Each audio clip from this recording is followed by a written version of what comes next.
चिड़िया और कपटी कौवा। एक कड़कती ठंड की रात थी। आसमान में बादल छाए हुए थे और ठंडी हवा हड्डियों को कंपा रही थी।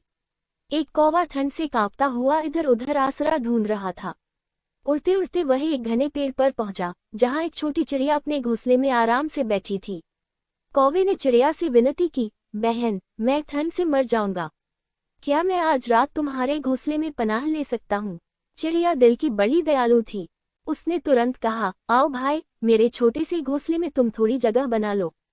ठंड बहुत तेज है। कौवा घोंसले में आ गया और आराम से बैठ गया।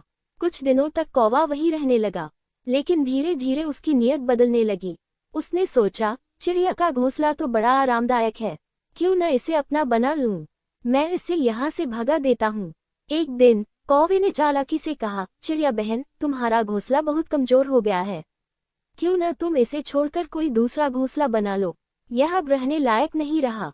चिड़िया उसकी बात सुनकर चौंक गई, लेकिन उसने समझदारी से जवाब दिया, भाई, यह मेरा घर है, इसे मैंने बड़ी मेहनत से बनाया है।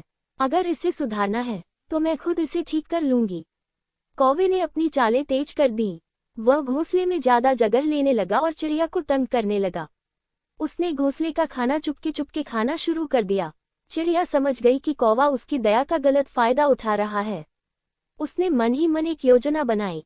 एक दिन उसने कौवे से कहा, भाई, मुझे जंगल से कुछ दाने लाने हैं, मैं थोड़ी देर में लौटूंगी, तब तक तुम घोंसले की देखभाल करना।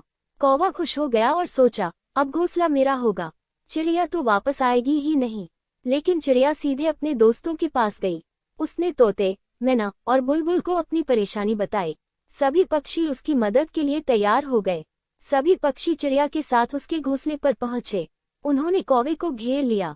तोता जोर से बोला, कौवा, ये घोंसला चिड़िया का है, तुमने इसे धोखे से कब्जा करने की कोशिश की है। अब तुरंत यहाँ से निकल जाओ, नहीं तो हम सब मिलकर तुम्हें सबक सिखाएंगे। कौवा डर गया और माफी मांगने लगा। उसने वादा किया कि वो कभी किसी का हक नहीं छीनेगा। फिर वो शर्मिंदा होकर वहां से उड़ गया। चिड़िया ने राहत की सांस ली और अपने दोस्तों का धन्यवाद किया।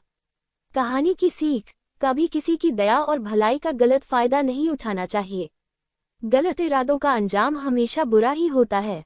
अगर आपको ये कहानी पसंद आए हो तो इसे लाइक और शेयर करें। ऐसी और मजेदार कहानियों के लिए हमारे चैनल को सब्सक्राइब करना न भूलें। धन्यवाद।